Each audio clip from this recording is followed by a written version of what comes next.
আলহামদুলিল্লাহ কৃষ্ণ বলে আল্লাহ কর্তৃক আয়োজিত আজকের এই মানব বন্ধন কর্মসূচির মোহাম্মদ সাহেব সাহেব ও তামিল এদেশে ইসলাম ও মুসলমানদের আমরা তারাক্কির জন্য তাবলীগের মাধ্যমে যেই কার্যক্রম চলে আসছে এদেশের লক্ষ কোটি দিন হারা পথ হারা মানুষেরা তাদের কারণে তারা আজকে দিনের সন্ধান পেয়েছে যাদের আমল আপনার অত্যন্তই আতঙ্ক ছিল তারা তাদের ছাত্র ভাই এসে তাদের ভাইয়ের অনুসারীরা তাদের দিনকে তারা ইমানকে তারা মজবুত করে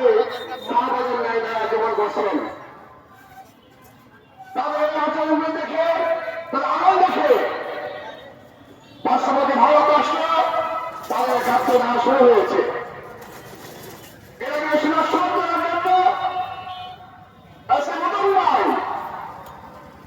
গত